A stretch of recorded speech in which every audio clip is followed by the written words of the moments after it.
Welcome to the Healing Grove podcast. I'm Dr. Kristen Ryman, an integrative holistic family physician, author of Life After Lyme, and host in this virtual space of learning, healing, and growing. I believe humans are like trees, and our physical limb is only one of many. Health on all limbs of the tree, emotional, conceptual, social, spiritual, is absolutely required for the whole tree that is you to be vibrantly well. I created the Healing Grove podcast as a place to showcase some of the world's best integrative and holistic medicine, to expose you to transformative tools and mindset shifts for all limbs of your tree. I hope you enjoy our conversation in the Healing Grove today as much as I enjoyed having it. Hello, Meghan Tveit. Hello, Kristen Ryman. How are you this evening? I'm good. I am good. So thank you, as always, for agreeing to do one of these installations in your journey to becoming a healer. You still feeling it? You still feeling it for this project? Yes, I think this is amazing. And it's helpful for me to reflect. And I think it's also really helpful for people to hear the journey to becoming a healer. Yeah, me too. Cool. So last we spoke to you, you were heading into your second month of surgery, but it was going to be general surgery at the VA, the Veterans Administration. Mm-hmm. And that ended when? Friday. So 3 days ago. Just a couple days ago. So tell us, how was it? It was so different from trauma surgery. So last time we chatted, I was sitting in the call room at, 9 p.m. on a Friday. And trauma was its own animal, just like I had mentioned in that previous podcast. It was just a lot of intense injuries, a lot of gunshot wounds, just multifaceted injuries that required long hospital stays. And then general surgery kind of flipped that on its head, and it was really fast-paced, day in, day out surgery. So I like to describe general surgery as anything from your chin to your waist minus your heart and your lungs. So basically from your esophagus, your gallbladder, your liver, your intestines, your breasts, your pelvis, all those organs are things that are fair game for general surgeons and are things that I was able to have the opportunity to observe. But the twist for me for general surgery was a lot of these patients were coming in the morning of their surgery, they were being operated on, and then they were leaving that same day, or they were leaving early the next morning once they've proven that they can go pee or they can eat some food without any discomfort. And that was just so fast-paced for me. It was like I barely got to say hi before they were under anesthesia, and then I barely got to say bye before they were out the door. So much less patient interaction in that side of surgery. So you're missing out on some of the continuity that you were really enjoying with the last few rotations, the relationships you could build. Yeah, I would say I really didn't get to build any strong relationships with these patients because of the extreme acuity of the time they spent in the hospital. So that was definitely missing for me these past 4 weeks, I would say. Did you spend any of those 4 weeks in clinic, like seeing the outpatient world? Mm-hmm. We did one clinic day a week. So every Friday, patients would come in for their post-op check, or a lot of the patients that were seeing if they need surgery would come in. And that was a good opportunity to get to know people a little bit better and their story. We had a lot of hernias, a lot of gallbladder removals. So really those visits were pretty self-explanatory. You go in, you palpate their belly, you realize they have a hernia, and then, that's it. But I felt like I was able to get to know them a bit better in clinic, I would say. Mm-hmm. And tell us about, each rotation, as I recall, my experience was each rotation has its own kind of culture. Mm-hmm. Was there a difference between the trauma culture and the general surgery culture that you could discern? Yeah. So one thing I noticed, trauma, I felt like was a lot of medicine. So you were looking at the patient from head to toe, including all of their electrolyte imbalances. You're looking at their enzymes, you're looking at their CBCs daily. And so you really had to think critically about all aspects of the patient. And I think with general surgery, you're really focused on what problem is at hand, because that's what you're operating on, and that you want to make sure that the patient is safe for anesthesia.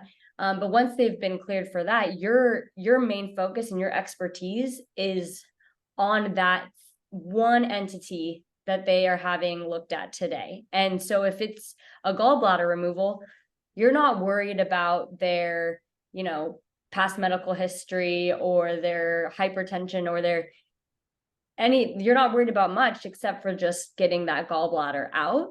And I think it's an art and a skill. And I do enjoy being in the operating room. I find it fascinating. I like using my hands and being really involved, but the patient's asleep. So you're not going to be building any sort of relationships under anesthesia. And that's definitely a bit harder in terms of just trying to build patient relationships.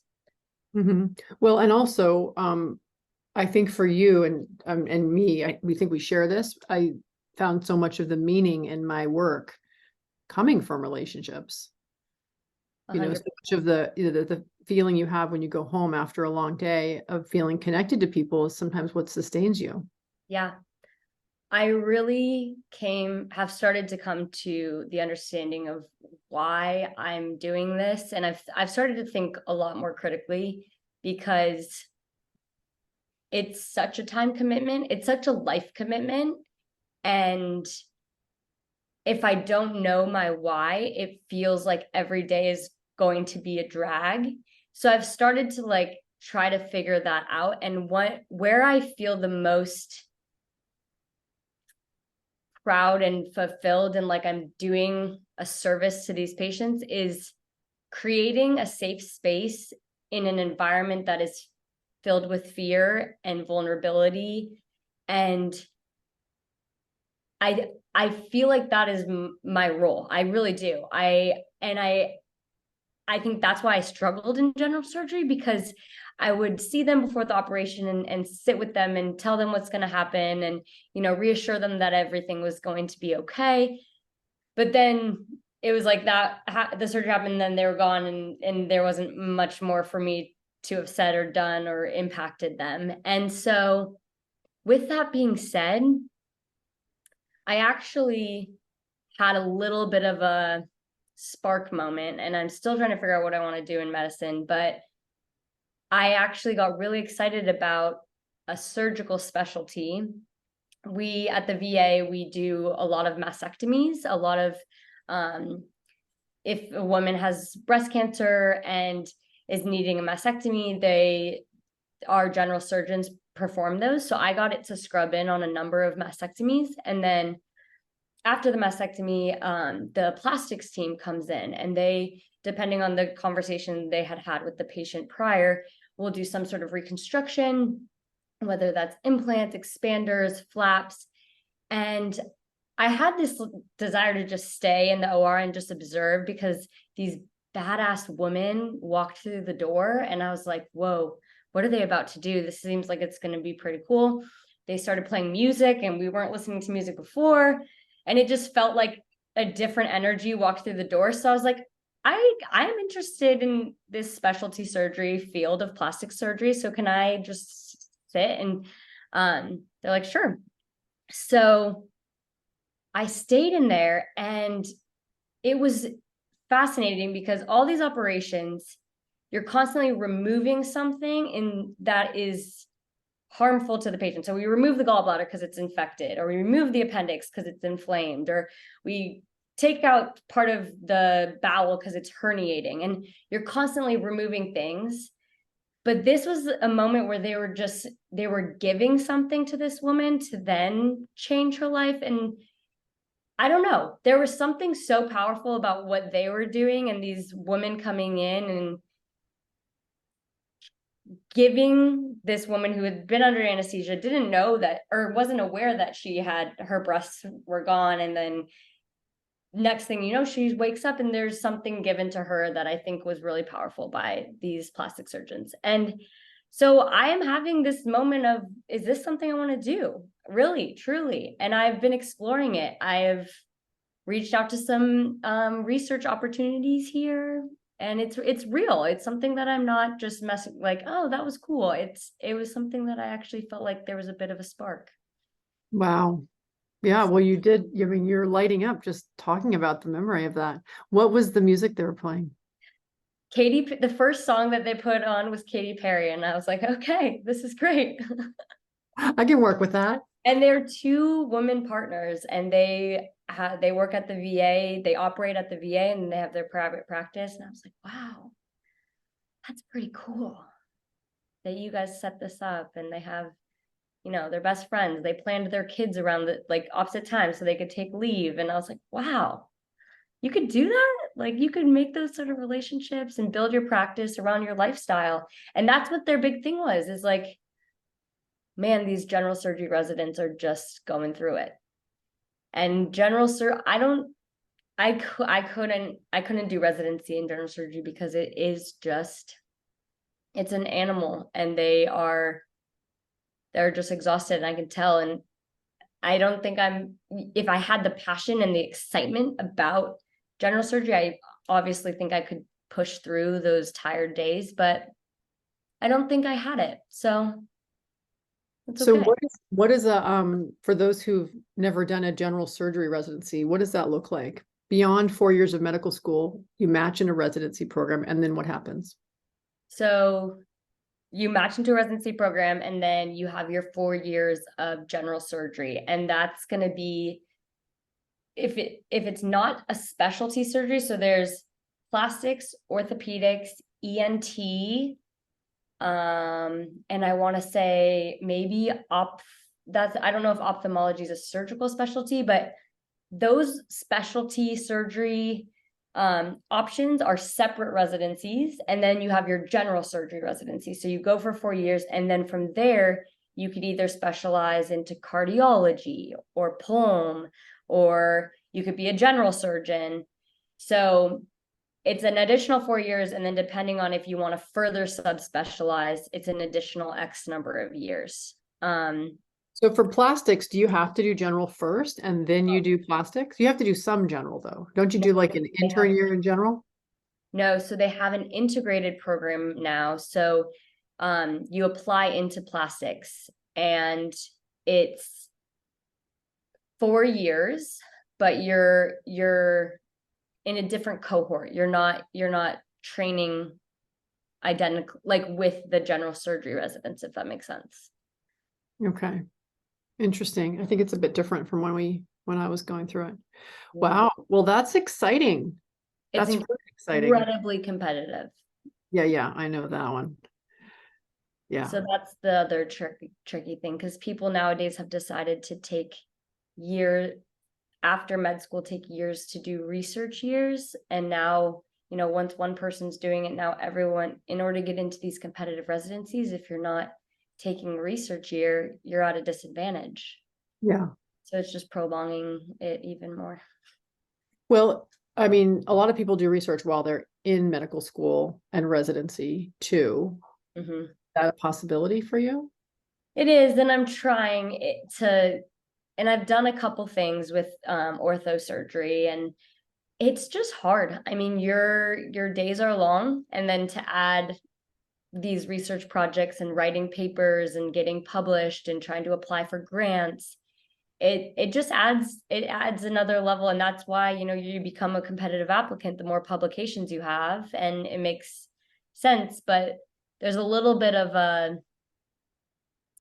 plug and chug mentality of just like crank out as many publications as you can, even if maybe it's not the most like fascinating topic. Because really, a like longitudinal study, a good study shouldn't take like 2 months. So yes, people are getting like, oh, I have 22 publications, but part of me is also like, okay, I think I'd rather invest in something long term that I'm passionate about. It's just research is a tricky thing as a med student. it's a really tricky thing. Now, do you have mentors or, counselors, guidance counselors, research counselors, people who can talk to you about the different options and help you think through this? Yeah, we do. We have a lot of support in terms of residency applications as well as research opportunities here at GW. We have a lot of clubs within certain specialties, and so that also gets you connected and plugged in. So I've been trying to utilize those as much as I can, but again, when you're working an 87-hour week, there's not a ton of time for writing papers. I try. Extracurriculars. Yeah. Well, that's my next question. How are you taking care of yourself during this 87-hour average work weeks? Well, I've taken a huge deep dive into my yoga intention. I think that it was something that I had distanced myself from, and then I realized that it's actually so grounding for me. So I started back at a yoga studio near me, and I've been going almost daily, and that for me honestly is a game changer. I go in the evenings because I mean we have to be at the hospital so early that the evenings are really my time to just kind of wind down, clear out the head after the day. So that's been one thing that's been really helpful for me in terms of taking care of myself, is getting back into yoga. Beautiful. I remember I really didn't discover yoga until after med school, like right at the beginning of residency. And once I discovered it, I was like, wow, this makes such a difference. Yeah. So if I'd had that in medical school, even better, I've even realized starting my day with even 10 minutes, just giving myself 10 minutes of just mindful breathing, of like any flow that comes to mind, even if it's not structured, it's just movement that's slow and that can be rhythmic with my breathing. It sets a different foundation for my day. It lowers my heart rate. I don't know, I just go into the day with a bit more grounding and structure that I feel like it actually does have a significant, those 10 minutes can have a fairly significant impact on the rest of my day. So that's what I've been doing. So, beautiful. I'm glad you're committing to that practice. Yeah. So what are you heading into next? Like, what are you already in, I guess, because it's Monday here. It was day one today. We had an orientation, so I actually didn't get to see any patients today.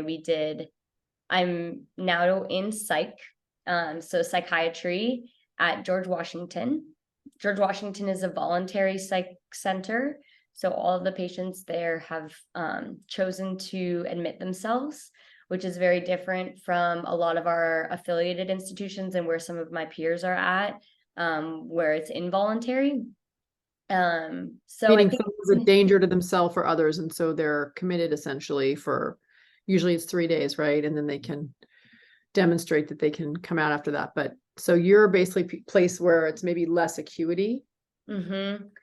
Yeah, I think I would call it less acuity, less harm, maybe harm to themselves, but um, pretty intense psychosis and like a lot of very difficult presentations. And it's a whole different type of medicine. I feel very under-equipped, but I'm very eager to learn and to observe and to help in the best that I can. But it's a different animal than medicine. The mind is very powerful. Mm-hmm. So you had orientation today, so we're not going to hear much detail about it, but I'm excited to have you get to delve into this whole new realm.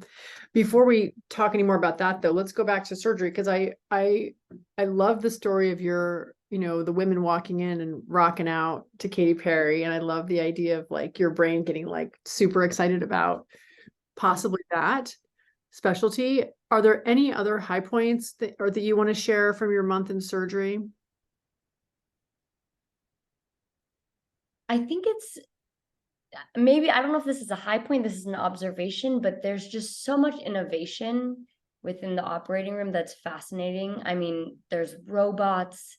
A lot of our operations were laparoscopic, and it almost feels impossible that these people are walking out with incisions this big, yet they've had a total sleeve gastrectomy. Their stomach has been shrunken to this size. And it's just amazing to me, the innovation and the trajectory of where surgery is going. I was definitely fascinated by that. I would also say I learned the hard way, but as a student, you want to be prepared going into the operating room. You're going to get, we call it pimped. Did they say that when you were in med school? Yes. The attendings are constantly pimping you, which is them just asking you questions about the operation or, testing your knowledge. Do you know what PIMP stands for, Megan? Pimping? No, is it it stands for put in my place. Oh, no. I felt like it was it was a verb that just made sense. Like, I'm pimping you. But put in my place. I mean, that's kind of how it was. I was constantly being put in my place. But all to say, I think what I realized is saying something confidently, even if you're not right, is much more appreciated and respected than not saying anything at all and saying you don't know. So I've learned to be confident even if I am wrong, because a lot of the times what I'm realizing is they're not asking the question to see if you know the answer. They actually don't think you know the answer. And that's okay. They're asking the question to see how you can respond in a high pressure situation where there's someone above you interrogating you. So that was one of my big takeaways in the operating room, is just own it. Own what you say.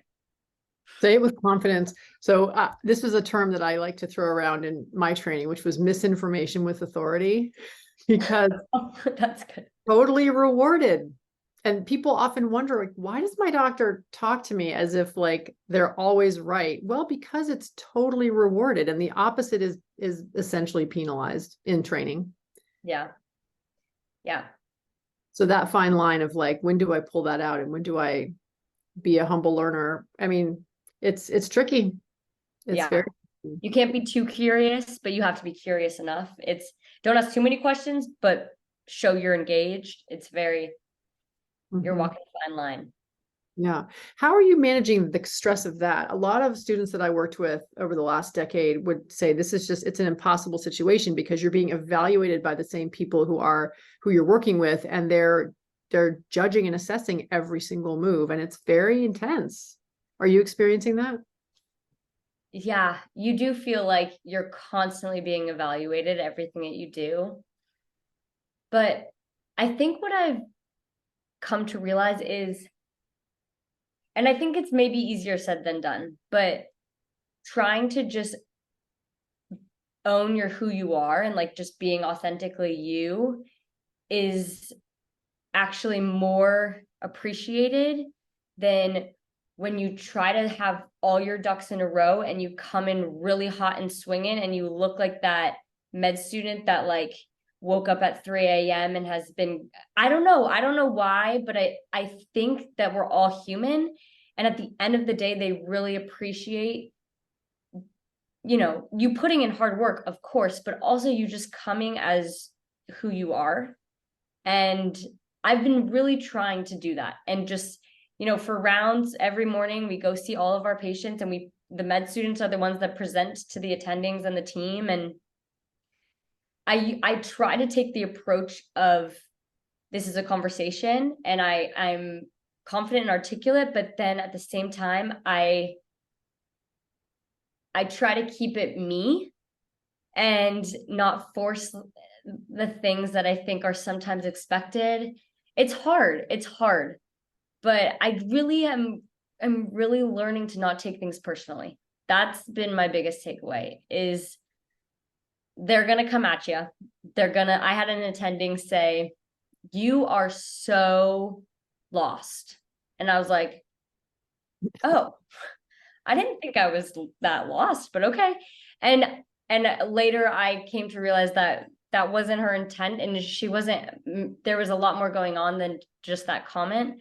But it's it's really easy to take things personally. And I think that's been what I've really been having to try to do to make sure I don't get caught up in the weeds, because it's so easy to be like totally knocked down over and over again and not be able to get back up. And it's hard. Yeah. But I'm learning. Can you give us an example of something that you're intentionally bringing to work with you that is your way of staying connected to Meghan? Yes.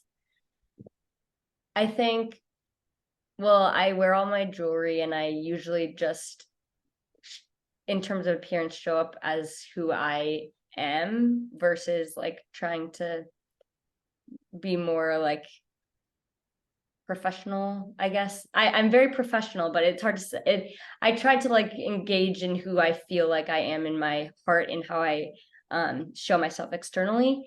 And then I think I just try to laugh during rounds, or like, if I say something and they're like, wow, that was so off base, like be able to laugh about it and not have it be too serious. What else do I do? It's hard for me to even think of the things, but when like Katy Perry came on, give a little jig, kind of let loose a little bit.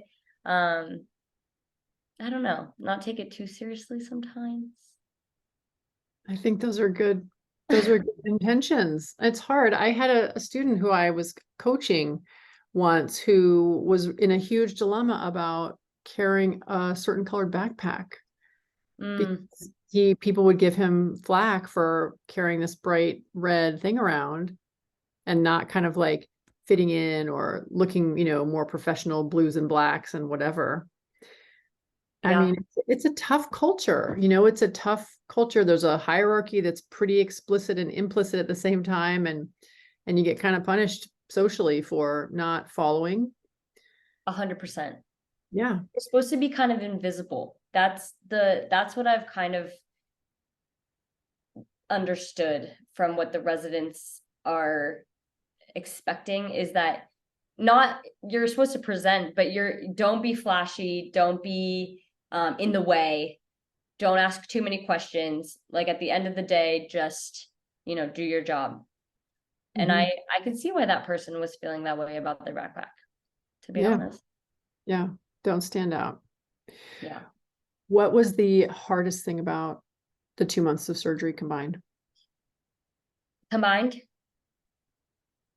Absolutely, this patient that I followed on trauma for 4 weeks, and still 2 weeks ago he was finally discharged, but I went and back to the hospital while I was at the VA to just see the updates and check in. And that patient truly has changed my life in terms of how I view patient care. In fact, this is a card, I have it right about my laptop every day, that his family wrote to me. And I think, I mean, that has to be it, because it's the thing I've thought about the most while I've been in this rotation. It's the thing that I cared about the most, really, was, this poor kid who was shot in the liver and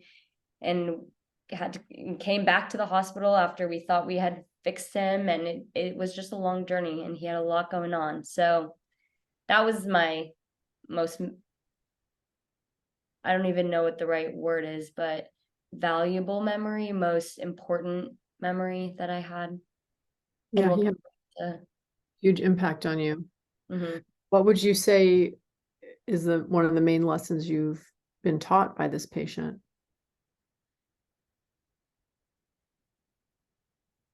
I really think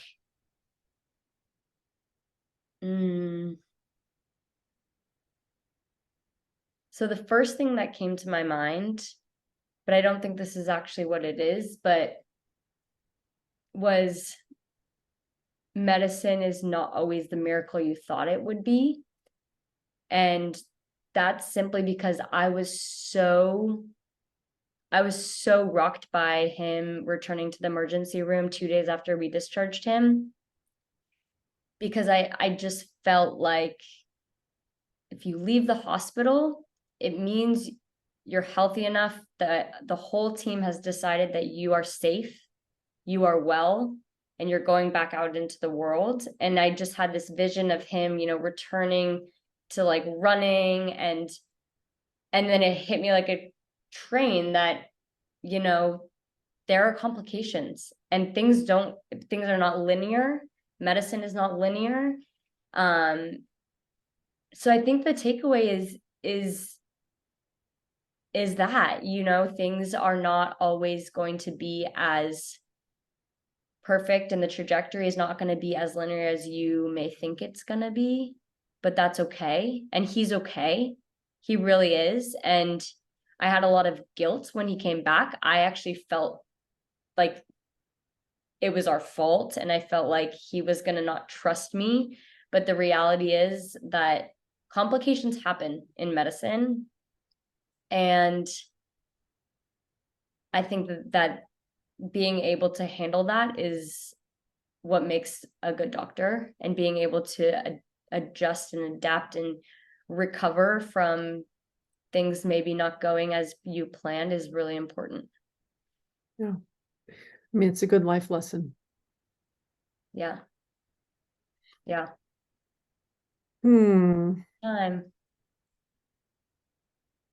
Any last words to leave with this audience of people who are getting this glimpse into your life and your trajectory and your education? Anything else we haven't touched on that you'd like to share before we end, Meghan?